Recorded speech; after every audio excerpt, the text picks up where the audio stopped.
Welcome to the Well Seasoned Librarian Podcast. This is Season 1, Episode 1. My name is Dean Jones, the Well Seasoned Librarian, and today I want to welcome you to our first ever podcast. I'm very lucky today to be speaking with friend and author Terry Barr. Terry is author of several books, Don't Date Baptists, Secrets I'm Dying to Tell You, and We Might As Well Eat.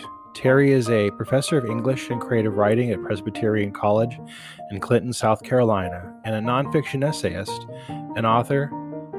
His essays have been published in such journals as the Museum of Americana, Blue Lyra Review, Steel Toe Review, Belle Reve Literary Journal, and South Writ Large, amongst many others. His essay, A Big Ass Pot of Blended Soup, was recently nominated by Red Truck Review for the Best of the Net Award. He lives in Greenville, South Carolina with his wife, 2 daughters, and their beloved pets. I really had a great time talking to Terry. I know him mainly from being a fellow writer on Medium. He's published many essays on food and its relationship to us and his experiences throughout his life. He writes very biographical essays, and his work is very inviting. It really brings you in. You really feel not only that you know Terry and his relatives and friends, but you know the area. Having been to South Carolina and parts of the South that he's writing about, I now feel very familiar with these places. He really is a wonderful writer, and I want to encourage you to read his work, which is available on Amazon.com, or read his material on Medium as well. So now, without further ado, I'd like to take you to the podcast. I hope you enjoy it. We had a good time talking. I could have talked to Terry all day. Thank you very much, and look forward to having you hear us.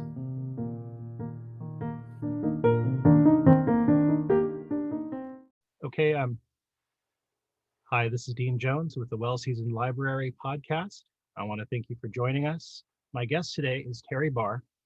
He is a writer, and he is a thrice-nominated Pushcart Prize essayist, originally from Bessemer, Alabama. His essay collections Don't Date Baptists, We Might As Well Eat, and Secrets I'm Dying to Tell You are published by Red Hawk Publications and are available on Amazon. His work has been published in Story South, Under the Sun, The New Southern Fugitives, Hippocampus, Emory's Journal, Deep South Magazine, Volume 1 Brooklyn, and The Better Southerner. He writes regularly for Medium.com on music, food, and Southern culture, and he lives with his wife, Nilly, and his Carolina wild dog, Max, in Greenville, South Carolina. Welcome, Terry. Thanks, Dean. It's good to be with you. So, I just finished We Might As Well Eat, and I'm just starting on Secrets I'm Dying to Tell You, and I love them both. And I've been following you, as you know, on Medium, under One Table, One World, and I've read your other articles about music.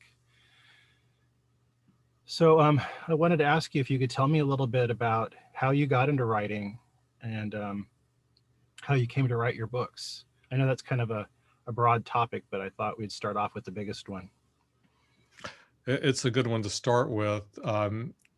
So this past weekend, I talked to one of my oldest childhood friends, and I was telling him the story that when we were in high school, we were always taking English classes. I didn't be an English major then, but our teachers who taught literature and writing were always the most exciting teachers and the ones that we loved the best. And so they had us write stories. So I wrote a story. I based it off of a Bugs Bunny cartoon where Bugs Bunny meets the devil and has to go down into hell. A very harrowing story. So I wrote a story with that premise, and we had to read it out to class. And I read my story, and the teacher looked at me afterwards and said, "That's really good." But more than anything else, my best friend turned to me with this look in his eye like he didn't really know me anymore, and that I was more than he ever thought I was. And I just remember him saying, "That was really good." And if I can please him, well, I was 15 at that point. And I would keep dabbling just here and there and writing, poetry and fiction. But it was only in 1990s that I started thinking a little more seriously about writing nonfiction. I had a colleague who was a creative writer. She was very encouraging. So I had a couple of pieces published back then. Then I did some mixture of creative writing and history and wrote about the history of the Jews in my town of Bessemer, Alabama, and also wrote a piece on my rabbi, who was one of the clerics that Martin Luther King wrote the letter from Birmingham jail to.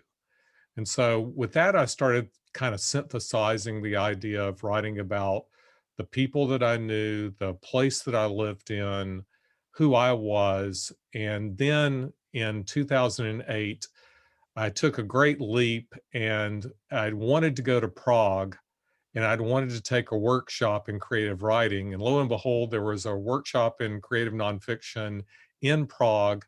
So my college paid for me to go there one summer, and I spent about 10 days working with Patricia Foster from the Iowa Writing Workshop on creative nonfiction. And I'd had a bunch of things that I'd been writing to work on with her, but I really developed a piece called Eating Chinese in that workshop. And that shows up in We Might As Well Eat. And it's all about my mother trying to cook a Chinese meal for us when I was a kid. Yes. And other than my little brother, everyone hating it, and my poor father looking at the stuff on his plate, because they would go out to eat Chinese, but he would always order things like Southern fried chicken.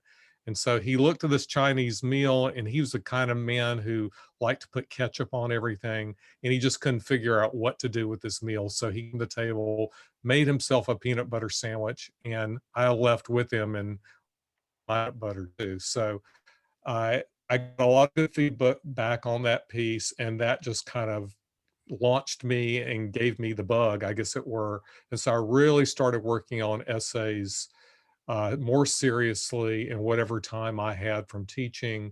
And then maybe in 2014, I started thinking I've got enough for an essay collection, and let me see how I can put those together. And that was Don't Date Baptist, which was more about Bessemer and some of the people and family that I knew in Bessemer, and some of the stranger tales that I'd been told as a kid, and some I'd even witnessed, like the family who lived next door, whom I considered to be, well, I considered the matriarch of that family to be a witch. And sure enough, they helped catch our house on fire one night. And then eventually that woman died and was the first person I ever knew who was cremated. And part of that story was about her cremation and having her ashes thrown from a plane all across Bessemer, which in my way of looking at it was the curse of Bessemer. And Bessemer has never been the same and declined ever since then. So that was how the whole writing thing really started. Even though I'd always dabbled, I really got serious roughly in 2008. So I really loved that story that you mentioned about your mom cooking the Chinese dinner, and because I empathize with that quite a bit. And you put a lot of, when you write about your family and you write about the experiences you write really relatable stories. And I often wonder how your family might feel about some of these stories that are being written, because I know when I write just in Medium, if I write a recipe and I have an introduction on my grandmother or my mother, I oftentimes get feedback, and people will comment and they'll say, well, it's not like that, or it wasn't like this, or they might even be offended. So what are you going through with some of your books? Have you received any feedback, be it positive, negative, whatever? It's like are people very critical of what you write about them? Well, the chief critic was my mother. Now, my mother passed away in 2018.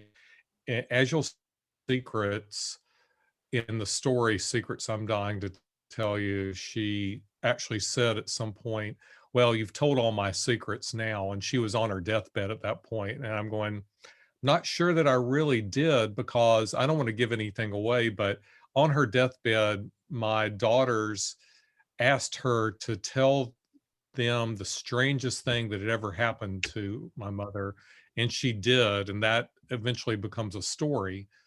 Um, so my mother, though, was a real critic, and one of the issues I always had with her was that when I would write something, she would call me up, and before even telling me whether she liked it or not, she would say, "Well, in that story that you wrote, you've got this detail wrong, or that's not what happened." And I always thought that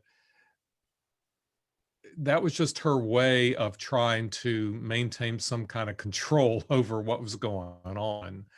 I know that she loved the stories, but she also got a little upset when I would write. I did write about a couple of people that she wished that I hadn't written about. And so it is a dilemma. Do you ask people should write these stories, or do you just write them? And what I've learned is that I have to be more thick-skinned about some of the feedback. So my mother again said that there was a woman she went to church with, and I didn't know, but this woman was the older sister of a girl that I wrote about in my first collection, a girl that I'd gone to elementary school with, and my mother kept saying, "She's going to read that one day and she's going to be offended." And I said, "Well, I don't think she should be offended because I'm the one who acted like an asshole in that story." And while I wrote very clearly about what a sad life this girl seemed to have to me, I'm the one that did her wrong. So I she should not, well, I can't say anyone should not be offended, but I kind of thought see that aspect. But I have gotten into some other issues with my wife's family for telling secrets that perhaps I shouldn't have told. I guess I could tell you, I don't know, that secret is kind of out, that my wife's family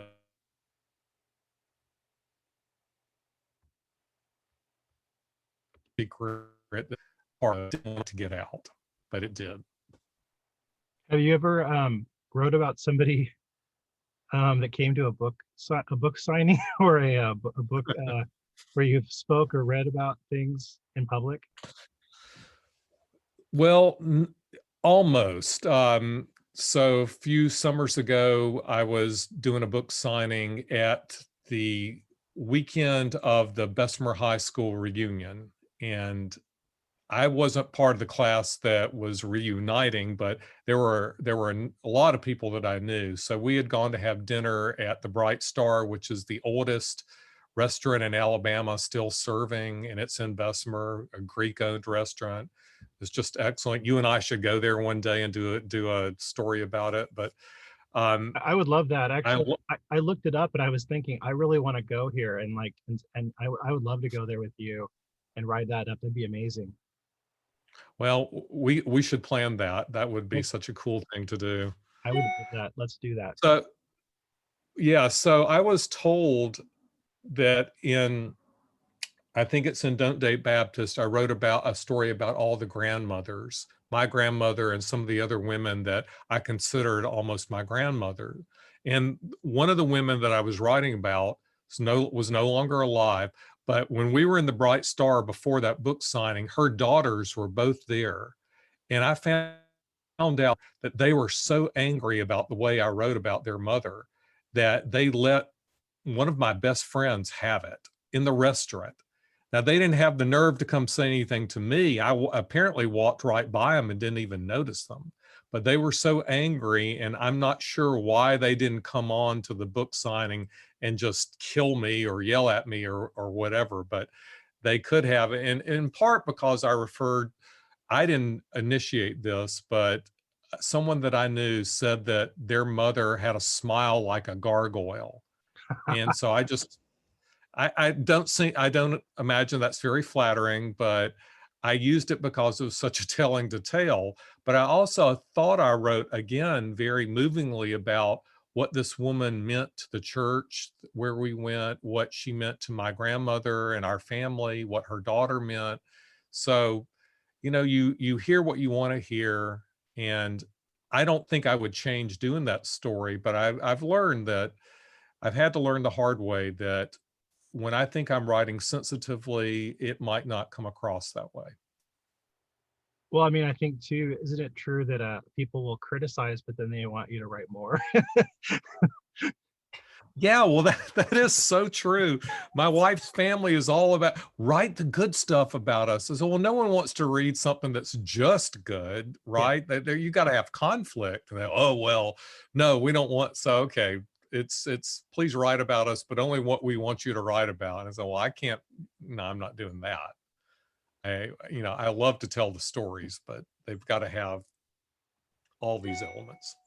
Well, my introduction to your writing was kind of backwards in a way, because I think the first things I read about you was you were writing about foods in the back east, like I think in delicatessens and some of the experience with like ethnic Jewish food. And then I learned about some. It's funny too, because I kept encouraging you about writing. I'm like, this guy is really good. He should write a book. And you're like, yeah, I have several actually. I'm a horrible promoter of my own work. I just hate that. I always feel like this is odd because I have to teach. And so I'm on, either live or on camera with students all the time, but I so worry that I'm droning on and boring people. And I keep thinking, okay, well, people will find my books if they want to. I just can't sit around telling you all this stuff about them, except in situations like this where it's really fun and I just feel like I'm talking to you about my books and my stories. But yeah, I just kept writing on him. I kept thinking, okay, this is fun. And I would just forget. My wife will say, why don't you do some promotion of your books? I'm like, well, my father always told me you shouldn't talk about yourself all the time, that was your ego. And so you should be more humble. And I'm in therapy. I'm still in therapy. I've been in therapy for 3 decades. And my new therapist keeps saying, we got to work on that issue with you about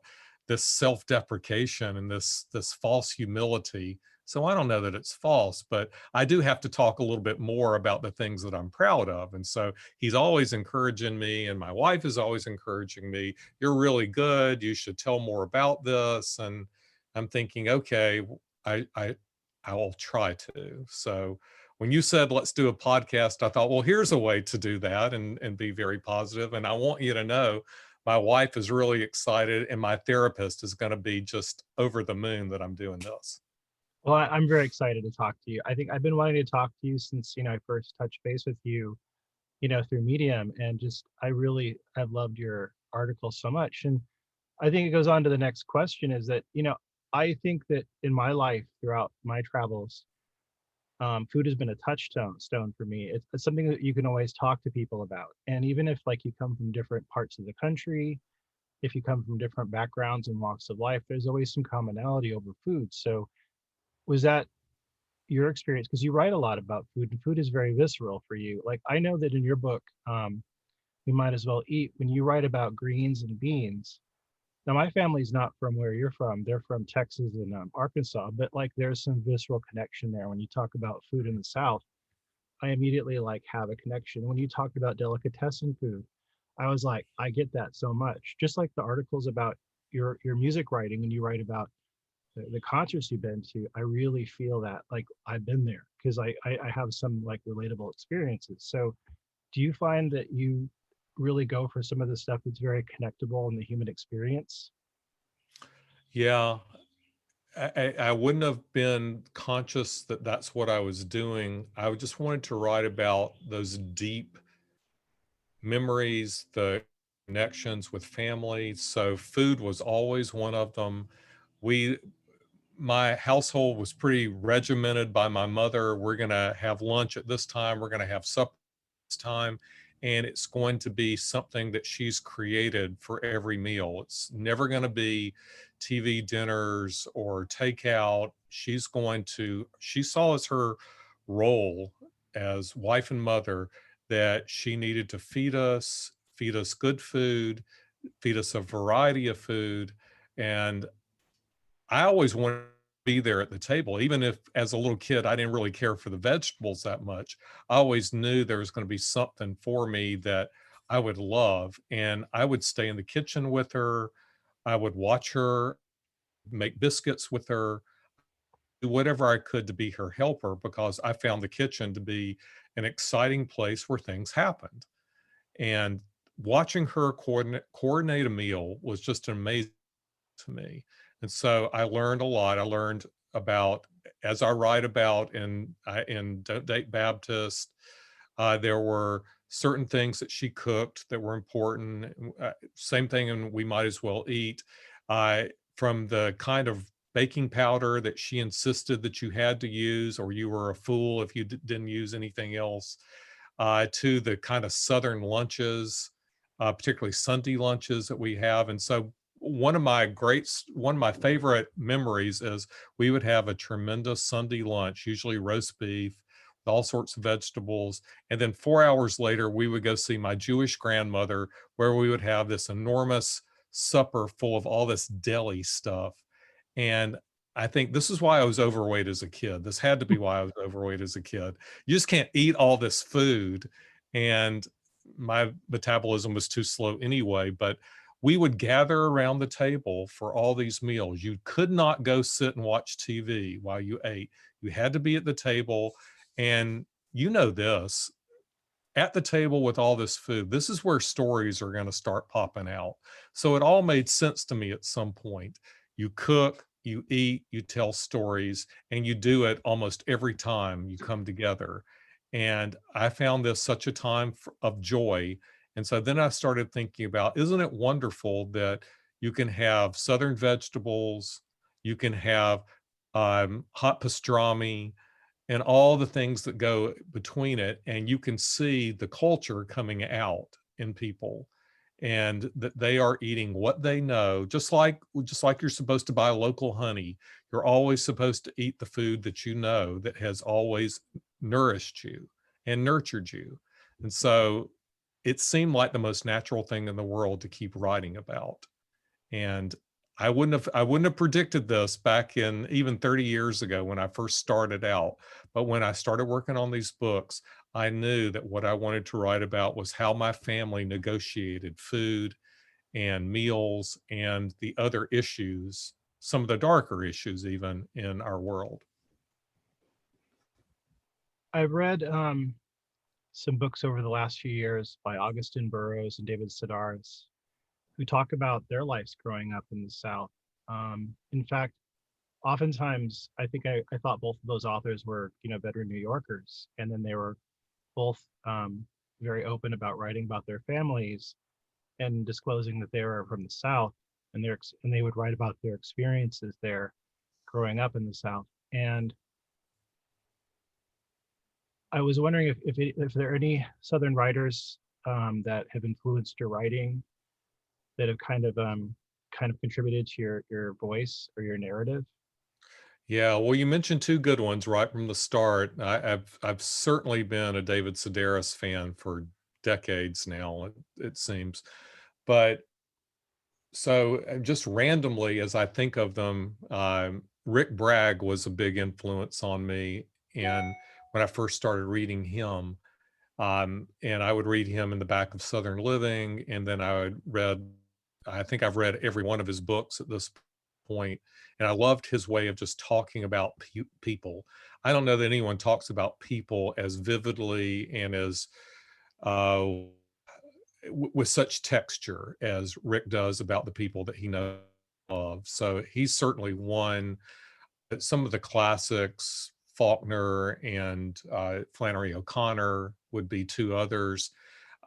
It was Faulkner. It was taking a Southern Lit course in college that made me understand that I wanted to be an English major and wanted to go on and teach. Because when I read Faulkner, I've told this story a lot. When I read a story by Faulkner, I think it was called Red Leaves, was the first story I read by him. I felt like I was standing in my backyard and that someone was writing about me standing in my backyard looking at the way things looked, with the certain slants of light that Faulkner talks about, with just the ground. And Alabama from looks, of course, just almost exactly like Mississippi or Georgia in its layout and in its landscape. And when I read Faulkner, I thought, I didn't know anyone wrote about the South like this. I just didn't know that. Maybe I was naive, but I didn't catch on. And so they really influenced me. Reading To Kill a Mockingbird the first time really influenced me. One of my favorite authors right now, she lives in Virginia, but I think she lived in North Carolina, Lee Smith, just an incredible writer. And, on and on and on. Richard Wright, Eudora Welty, all the classic Southern writers. And some, including Mary Carr, who lived in Texas, of course, helped influence me to write about the conflicts in my life. You made me think of another question, and then it's weird because like when I see the South represented in films and on media of any type, even including literature, but oftentimes the only positive influences I'm seeing are often from literature. Because I mean, movies sometimes will hit it on the head, but not always. Usually, it's a misfire or just a cartoon version. Mm-hmm. So, what do you think of, as a person from the South who lives in the South? What do you think of the interpretation? Because I tried to.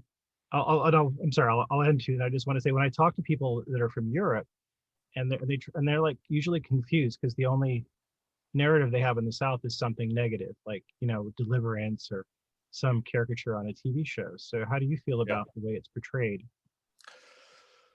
Well, there are things I try to look at in the portrayals of the South, and so name a few things that I probably wouldn't see and wouldn't want to see. But I will tell you about the things that I loved, have seen. One is a slightly older film. Well, it is an older film from the 70s.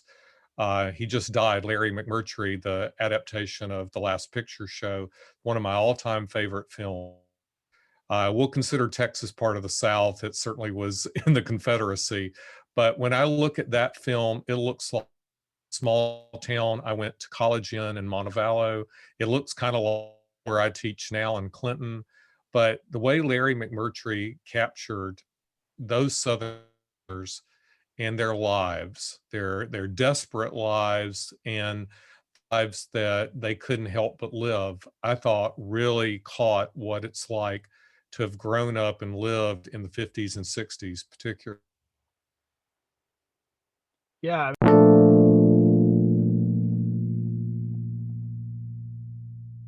Go to the next question. So when you were talking about learning to make biscuits with your grandmother, and when you've talked in your book, We Might As Well Eat, about your own cooking for people and the pleasure that it gives you, what are some of the influences you had growing up as far as cooking goes and developing your own kind of style as a cook and who you are today?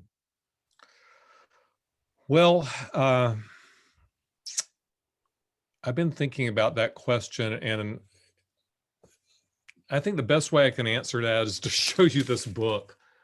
It's called the Cotton Country Collection, and it's still in print. My brother keeps finding copies to give to my daughters and everyone he knows, but this was my mother's Bible as far as cooking. And I have her copy. I would bring it out, but it's just so falling apart. But that's the first cookbook she ever gave me right after I married almost 40 years ago.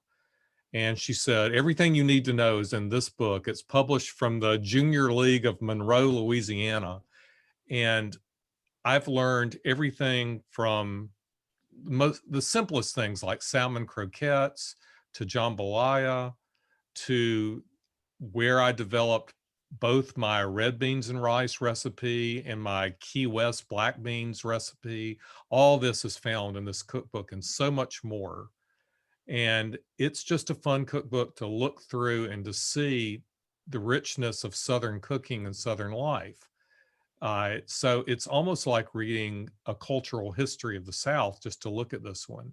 And so my mother, who loved to cook, when she passed on this cookbook, and she certainly passed on others, but this one was the one I took almost as if she were giving me the family Bible to keep. And so I first started everything looking at this. And then when I tried to be a little healthier, I got a copy of the Moosewood cookbook. And so I just kind of yin and yanged it from that point. thinking about what did I grow up eating, and if I could think of something, it was probably in this particular cookbook. And then later on, I would, as my mother started watching the Food Network, she would tell me about these other big chefs she was watching. And so I would then order the cookbooks by Emeril or Mario Batali and kind of keep up with them.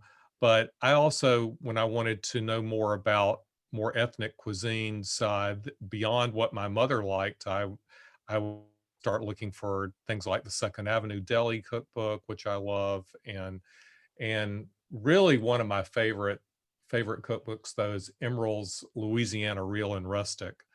It's kind of like a can't go wrong if you're going to try to cook that way. So I would share all this with her. She would call me up and say, "Have you seen this?" I go, "No." And "Have you seen this?" And so forth. But my earliest memories, this Cotton Country cookbook and her copy of The Joy of Cooking, which is from her wedding, I still have too. What I would find, and I think I wrote about this on Medium at one point, was when I'd go through her cookbooks, just like the one that I held up, you can see all these recipes that I've stuck in here. And that's the way her cookbooks always were too. Just, they were stuffed full of things that she would find. And so when she died and I got her books, I started sifting through all these recipes, and I found things that were 60, 70 years old in there. So I've tried a lot of those recipes, from her apricot brandy pound cake to some of the other things that she's cooked. So I feel like I'm not just cooking a meal when I'm doing something from this cookbook or those recipes. I feel like I'm recreating my life at that point. I feel a little bit like James Joyce at this point, but it is the way it feels. You just recreate life out of life. Yeah, it's great because through food writing, I've found a lot of touchstones through my life. And just growing up, my family didn't always talk about the South. So I started reading books by Michael Twitty and John Edge, and they talk about stuff. And like I remember in the Michael Twitty book recently, he was talking about a relative who would take cornbread and crumble it in a glass and pour buttermilk over it and eat it with a spoon. I'm like, my dad used to do that when I was a kid. That's something Yeah. I grew up with. Or sorghum. Like I remember my grandpa would visit Arkansas and always bring us back little gift jugs of sorghum. And I'm like, I loved it. And just, you forget about things like that. And I was wondering, right now there's a resurgence on writing about Southern food culture, and it's very politicized. What are do you have any views on that stuff that's been going on lately? I've looked a little bit at that. I know that John Edge, that you mentioned, kind of has gotten on the outs with the Southern Foodways Alliance. And I think it's true that in that alliance and in some of his work, he was not promoting or giving enough credit to African American food culture. Oddly enough, he's done a show on the SEC network called True South, where he goes to different small towns. He went to Bessemer for the first episode and did a show from the Bright Star.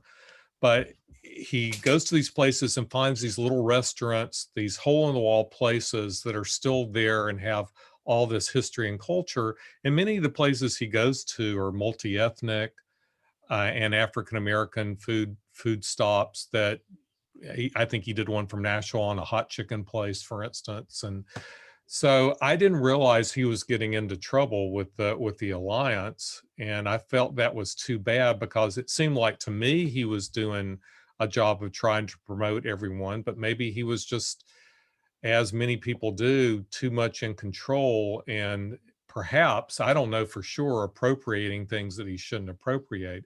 But I think, just like in some of the troubles that we have politically, we're not willing enough sometimes to talk about the influences and the confluence of our different cultures. So cornbread is a good example. There are as many ways to cook cornbread as there are many kinds of people. And I can remember how the woman who worked for us, Dicey, made cornbread, and my mother made made cornbread. And I've got maybe 8 books up here with different people talking about just cornbread and what they do with it. And to me, that's a unifier. But yes, you do have to kind of give credit to what is cornbread. It was a poor person's food that they made in when they didn't have anything else to kind of cook. And so there was a good essay somewhere on the difference between cornbread and biscuits in the socioeconomic way that I read. Yeah, I remember my grandmother from Texas, she always made cornbread. My grandmother from Arkansas didn't almost ever make cornbread, although I know she knew how to make it. And I think there was some association with class on it. And Yeah. my mother's side of the family, they were like very like working class, and they were like, they didn't care. So we would have Swiss steak for dinner, and then my grandmother would make fried rice, cornbread, and beans. And it was this weird melange of foods. But my grandmother always had beans. She always served with everything. So no matter what we were eating, there's going to be beans on the table.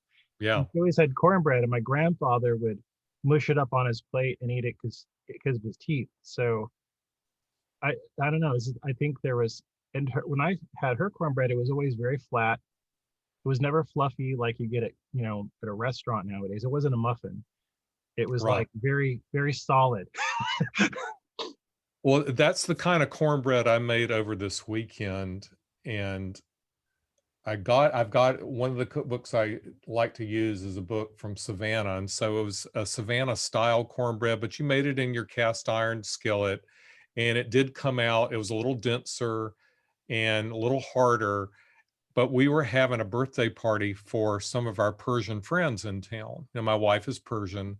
And so a couple of weeks ago for the Persian New Year, we went over to these friends' house and they cooked the traditional Persian meal, which is this kind of dill and mint flavored rice with some kind of seafood. They had salmon, but salmon's not indigenous to the Caspian Sea. Right, So yeah. normally you use whitefish. So it was this elaborate Persian meal, and they had all these different Persian foods, so delicious and so good. And we ate and we enjoyed. And so I had them over here, and I made a Savannah style gumbo and cornbread. And when we sat down, and one of these guys, these Persian men looked, and I said, "Oh, and here's the cornbread." He said, "We have cornbread?" And his eyes lit up. And I thought, you see, that's exactly it. It transcends culture. It doesn't matter who you are. There are just certain foods that no matter what your color, your walk of life, your background, are just good. And if we can accept that these are good, why can't we accept that we have so much more to learn? But I think, to go back to one of the questions you asked at the beginning, food is our entryway into understanding each other and liking each other and realizing that politics don't matter as much as what brings us together and what we share. I remember I made Italian food for a gathering, and one of the guests was from the deep south, and I had made a baked polenta to be served with it had cheese baked into it. And I remember he took a bite and he looked around, and I don't think he knew I was around him, but he said to his wife, he goes, "This is some sorry ass cornbread." Wow. Well, I was going to say too that your recipes and your writing are pretty damn inspiring. Oh, thank you. And I've got several of yours books, from your scones to your more recent hot cross buns, and I think the last one I read is your black and white cookie that I just read this morning. And Thank yeah, you. Yeah. I love writing, and I love finding recipes, and I've got a huge cookbook library I continually pour through. So it's always fun to share stuff. I love sharing stuff with people. It's just the best. And hearing about it from people, getting the yeah, feedback. Now, culturally, when you write about, people around the table and the importance of communal eating, I know that you've traveled a bit, so you've been all over the United States, as far as I understand. And when you're visiting the West Coast, do you denote like any differences as far as sitting down and eating and how people view it? Because I feel like here on the West Coast, we don't take it very seriously. It's very like getting the kids to sit down and commit to eating is very hard, and getting them to talk. Like I like to sit and eat for an hour, and talk and like, even after we're through eating, talking and have it be a communal experience. But getting Westerners to do that seems very hard nowadays. It's almost like they don't understand what you're doing. Do you see a difference there? Well, you probably see it more than I do, because when I've gone to the West Coast, particularly, I've either visited Persians, and Persians are very Southern, I have to say, in their manners, their politeness, their formality. And when you sit down to a Persian meal, you just got to plan on being there for a while. But that's not uncommon for me. So we had these Persian relatives in Seattle, for instance, and that was always what meals were like. We were all around the table. It was elaborate. But I also have friends in the Bay Area. Except for the friends I have in the Bay Area, the husband of the couple is originally from the South, and so when we visited them, they aren't quite as formal, but we sat outside. It was a beautiful time of year. They had this outdoor table all set for us.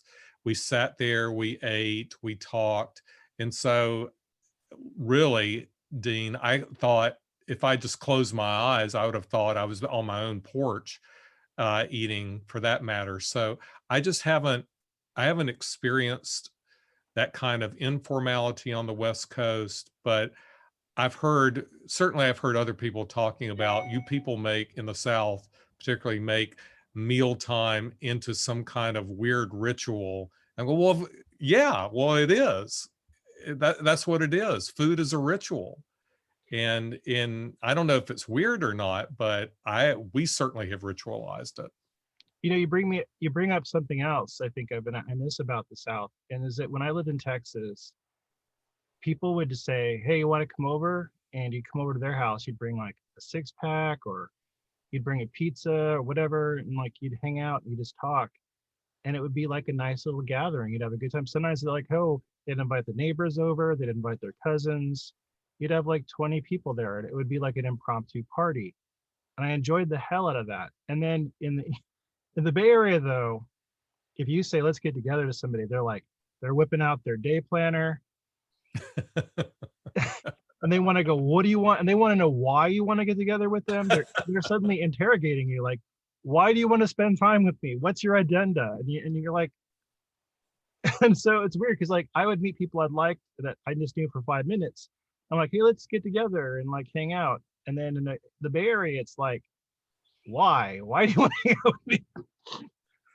Well, just this last Friday night, we had some old friends that we met in Lamaze class when our first daughter was trying to be born. They now live in upstate New York, but they were back here visiting, and they let us know like 2 days ahead of time that they were coming. And there was another couple involved who live here too. And so we were all thinking about getting together. And so the big debate was, are we going to go to a restaurant? Well, my wife and I have not been inside a restaurant since the pandemic. We've gotten some takeout, but even though we're fully vaccinated, we're still slowly working ourselves. And I'm not sure I want to be inside a really closed space right now. So there was some debate. And finally, I just said, y'all just come over here. We don't have time to cook the kind of meal we'd like to, so we'll get takeout, but let's just hang out. And then the couple from New York said, well, can we invite this other guy that used to hang out? Of course, bring him on over. And so we sat out for almost 3 hours on our porch. We ate, we drank, and it felt like what we had done 20 years ago when they all lived here. And we would gather almost every Friday night at somebody's house. And after it was over, my wife said that was so much better than going out to any restaurant. So yeah, of course it was better because we were relaxed. We were in an environment where no one was asking us what we wanted or trying to push us out the door. And again, that's what I've grown up with, because my family was the type, particularly my grandmother, if someone showed up at your house, not only would you feed them, but if it was close to mealtime, you would say, just pull up a chair. And, the poor person cooking would have to figure out what's going on here. But you know how these kind of meals go, you're usually making twice as much as you need anyway. So Yeah. people show up, you invite them in, it becomes a party. Yeah, I don't remember my grandmother ever making less food than was required. You could always have 2 or 3 people over, and it wouldn't have affected anything. Yeah, yeah. And that, by the way, is also what Persians do too. If you make a Persian meal, you're going to eat it for a week. We have some delightful, especially even in the area where I live, which is just outside of the Bay Area in the San Joaquin Valley.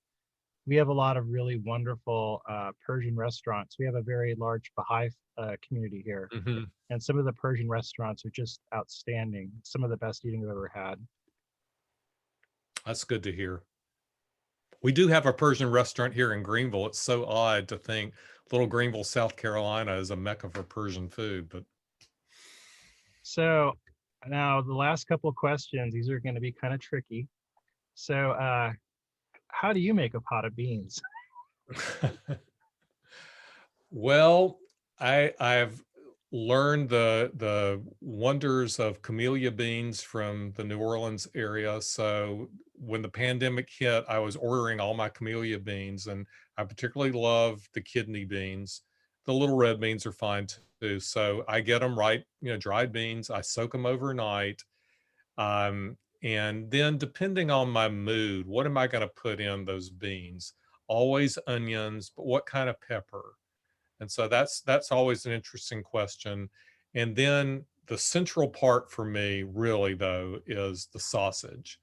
How am I going to handle the sausage? Because sometimes it depends on who's coming over and how they're going to feel about it. So do I go hardcore? My favorite sausage is from Alabama. It's called Conecuh sausage from Conecuh County, Alabama. And I can buy it up here in South Carolina, which is cool.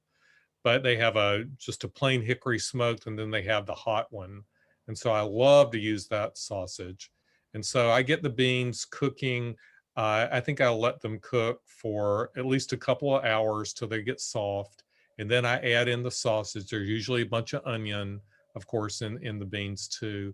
And so when the beans start to get soft and are getting ready, I put the sausage in.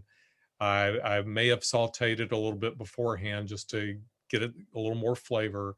And then the spices, there's bay leaves, there's garlic, depending again on how crazy I might feel, but that is my go-to red beans recipe.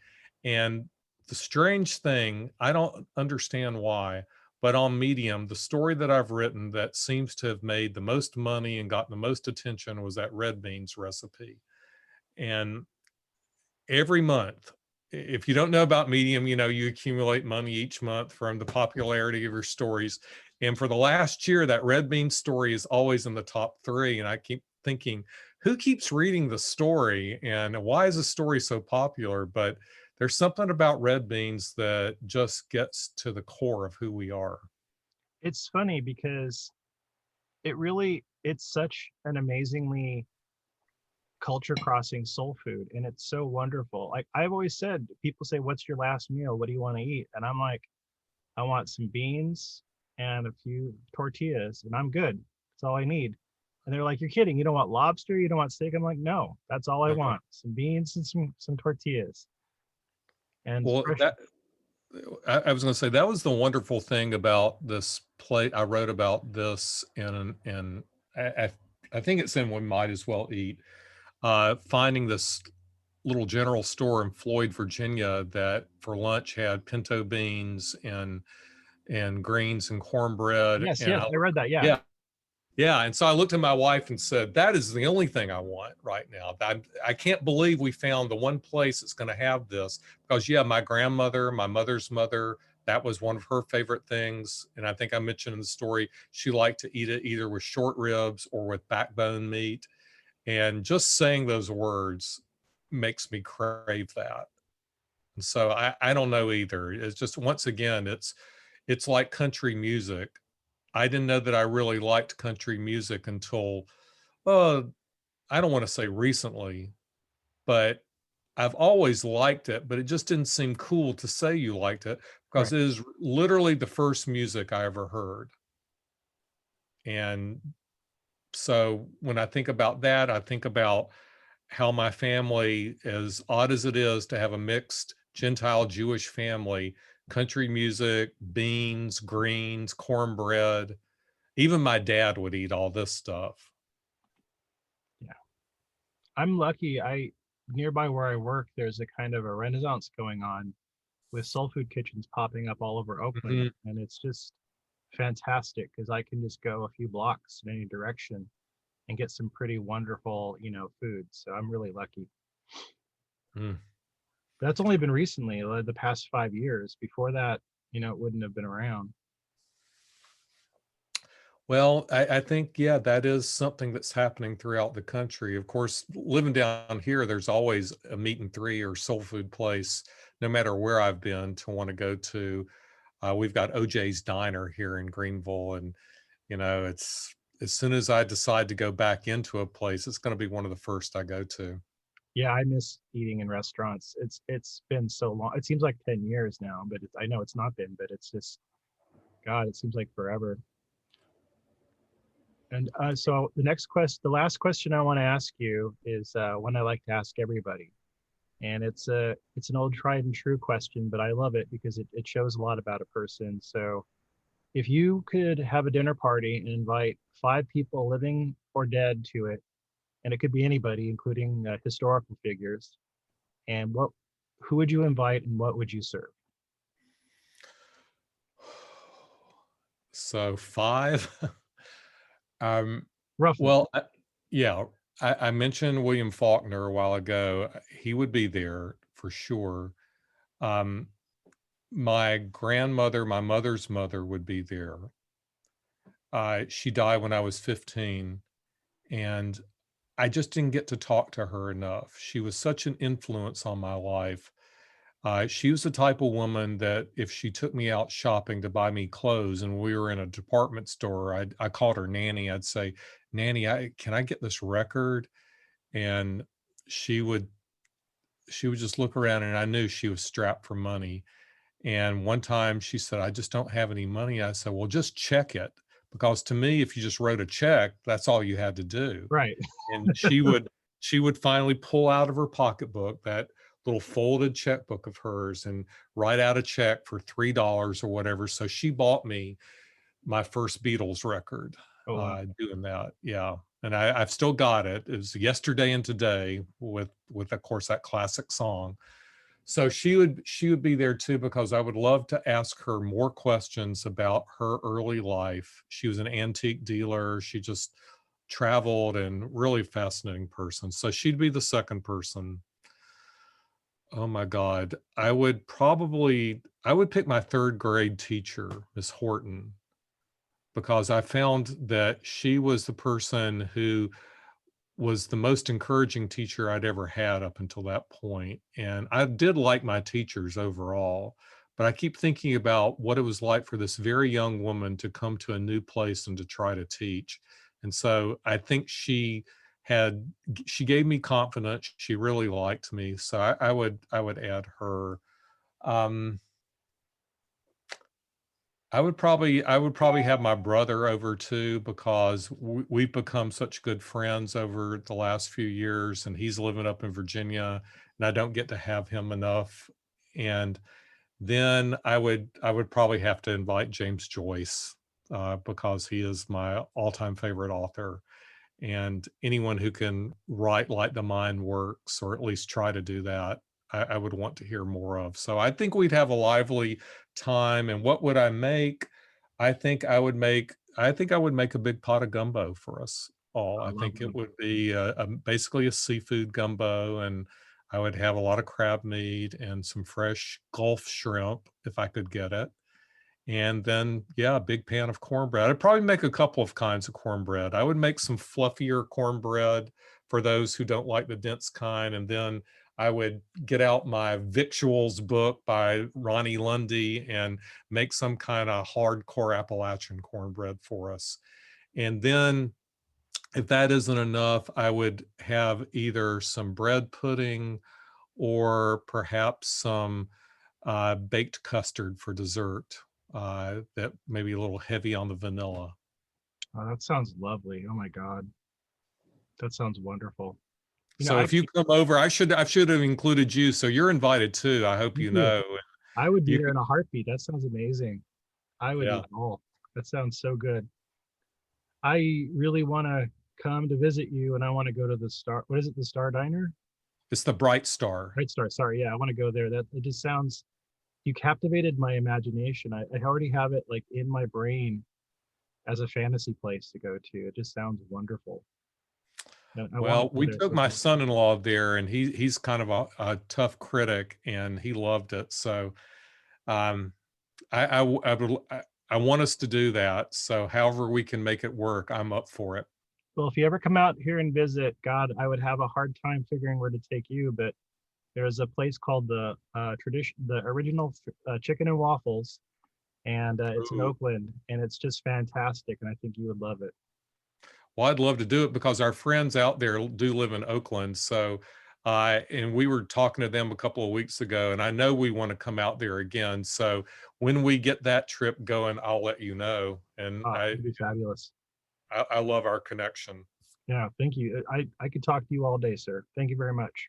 Well, I appreciate that. This has been fun. Okay, well, thank you very much, and this is Dean Jones, the Well Seasoned Librarian, signing off. Thank you very much.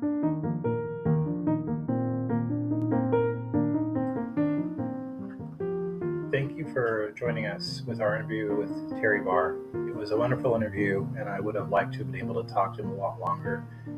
It was a great conversation, and he made interviewing him very easy. I'd like to ask you to join us next week. Our guest will be Zine Nee from Zine in Real Life, blog on YouTube, and also Zine Eats is her other blog, and that'll be a great conversation we'll have next Monday. Look forward to talking with her then.